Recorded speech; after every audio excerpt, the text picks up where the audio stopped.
Bonjour à tous, c'est Johara Gemma, Entraineuse de chien, maintenant comprendre le chien. Hello everyone, this is Johara Gemma.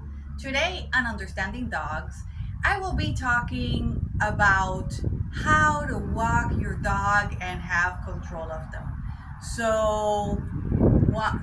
One thing you do not want it to happen is that when you are walking your dog, he runs away from you. So because he saw another dog, he saw a squirrel, anything, a child in skates, anything that he could just take off.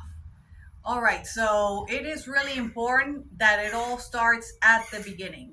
So at the beginning is when you're still at your house. So it's really important you have a checklist. So I'm gonna go ahead and go through this checklist with you, which will definitely help you. So one thing that I do recommend is first, make sure you have a regular leash, not the retractable one, all right? Because with the retractable one, I've seen the motor for that little retractable leash break, especially if you have a big dog, because a big dog is powerful and they just take off with it. So I've seen that happen. So no retractable leash. So you want to have a regular leash. So the regular leash you want to have, I recommend have two right by the door. The front door, the door where you take your dog outside, which it should always be the main door, the front door. Some people have another door in the back, but I recommend that you use always the same door when you're gonna take your dog potty, you're gonna take him for a walk. So there are a lot of other things. So also a lot of people say, well, when I want to take my dog potty, what do I do if I'm walking him and he's supposed to be here? So I am going to break all this down to you so you could better understand. That's why I make these videos, to help out everybody. So, all right, so going back to where we were at the house. So you want to have two regular leash. Why I say two? Because many times if you only have one, many times it could get misplaced. I've seen that happen. So I recommend try to have two. So that's really important because sometimes if you have kids, they get misplaced. So try to have two always in front of the door. Put like a little hook or something like that in front of the door and have your two leashes right there. I would say side by side. All right, so that's one thing. Another very important thing is you always, before you take your dog outside, you want to make sure that you always look out the window and see if there is any distraction outside. When I mean distraction, it could be a cat, it could be another dog, anything that will cause your dog to run out the door. All right, so you want to look out for those things and be prepared for it. All right, so that's why it's really important not to avoid it, but to be prepared for these things that can happen. All right, so another very important thing you want to do when yeah, we got helicopters, we got everything going on here. So anyway, like I was saying, so yeah, I mean I am at a park, so I like shooting outside, so that happens. Anyway, so going back to where we were. All right, another very important thing that you want to keep in mind before you take your dog outside. Okay, so you look at the window, you see that there is nothing, there's no cat, there's no trucks, if they go crazy with trucks, anything like that, no FedEx truck or Amazon truck or something they could go crazy over. So okay, so you look, everything seems to be okay, you've got your leash. All right, another thing many pet parents overlook is the color. That's right, the dog color. So the dog collar is really important that you always check the dog collar. By checking means you want to put 2 fingers in between the neck right there and make sure your 2 fingers, so it would be, this is your dog's neck, so it would be like the collar's right here, so it would be like that. You want to make sure that your 2 fingers fit. So if your 2 fingers fit, that is perfect. That means your dog is okay. He's not choking. So if your 2 fingers don't fit, that means that the collar is too tight. So he's choking. So it's always good to check that because sometimes dogs do put on a little weight. So you want to make sure that the collar is not too tight. Also, you want to make sure that the collar is not too loose because this is where I am getting at. So I've seen this happen also. So you walk your dog outside, you haven't checked the collar to see if it's not too tight or too loose, and guess what happened? There is a distraction. When you take your dog outside, there's a cat that walks by or a child in skates or anything like that, and guess what? Your dog will go ahead and will chase it, all right? Or a squirrel, and your dog will chase it, and guess what happens with the dog collar? The dog collar, you're gonna end up with it in your hand, and your dog is gonna be way over there. All right, so at this point, you got no control of your dog. So it's really important for you to make sure the dog collar is right. It's not tight and it's not loose. All right, so that's something many pet parents overlook.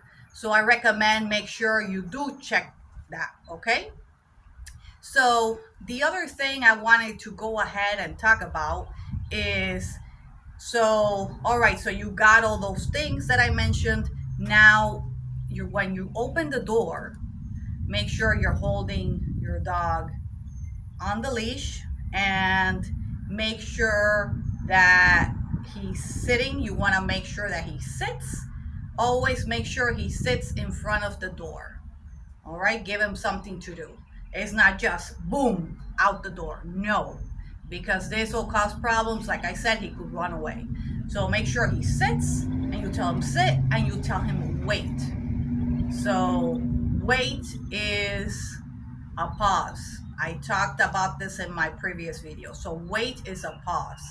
Stay is, again, like I said, stay would be for a minute, 2 minutes, 3 minutes, 5 minutes, a little extreme, but it's possible.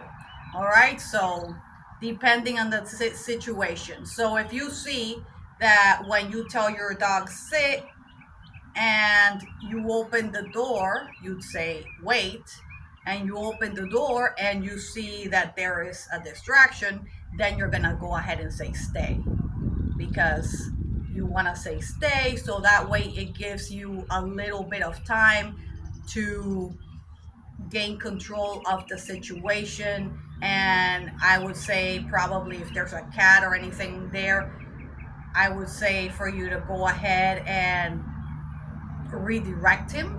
That's a possibility. Something you can do is redirect him at this point by, giving him the command sit. And also you could you could just take a little walk, walk him around in a circle, something to just get him out of that mental stimulation, which would be chasing the cat, the kid in skates, anything like that. All right, so you got him outside. All right, so everything is good. Let's say everything went well. So then you said sit, you said wait, you opened the door. So then what happens then? Well, it's really important that, like I said, you go ahead and you walk first. Pack leader always walks first. All right, remember that. Also, the fact that you don't want your dog just running out like that. So it's really important that there is structure. to going outside. So structure is really important. So you want to say sit, stay. If there is any distraction outside that you want him to just stay sitting, all right, while you open the door. If there's no distraction, you would say wait. And then, like I said, again, wait is a pause. So then you go ahead and you go first, and then you release him out of the command. If you said stay, you're gonna say okay. All right, same thing if you said wait, say wait and be consistent, wait, and then you break the command with okay. It's really important always to break the command, all right, because otherwise he'll break the command and you don't want that. So you want to make sure you always break the command with however long you want him to stay sitting. In this situation, you always want to say okay. If you said wait, same thing. I know it's a pause, but still you want to go ahead and you want to break it with okay. All right, so you got him outside, everything is good. So now the next thing that you want to do is you want to make sure that he takes a break, a bathroom break. So you're going to go ahead and you're going to say break, and you're going to loosen up the leash and let him get in front of you. This is an exception. This is the time when you let him get in front of you, let him do his business, his bathroom business. He goes one, he goes two, whatever, and then you go ahead and put the leash again nice and short, put him right here next to you, and then you say heel. Remember, heel is you want him here by your heel. So you say heel and you start walking on a short leash. All right, so it's important that during this walk that you use your command. You say heel, you work together, you're bonding, but at the same time you want to take bathroom breaks in between. So if you're going for a long walk, I recommend maybe take 2 or 3 bathroom breaks for him. Say break, let the leash loose, and then say break, let him do his thing, because he also needs to smell. It's also important that he smells. What you don't want is for him to be stopping every 5 seconds to pee. You don't want that, because then guess who is in charge of the walk? He is, not you.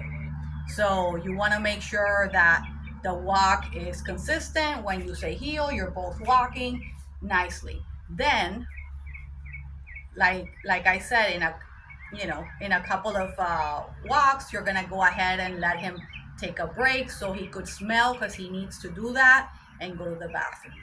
All right, because I know a lot of you have asked me about this, so I just wanted to go ahead and talk a little bit about this. Well, I hope my information has been helpful to you all. Abonne-toi et suis-moi, Facebook, Instagram, YouTube, and TikTok. Subscribe and follow me on Facebook, Instagram, YouTube, and TikTok. Peace, paz, au revoir.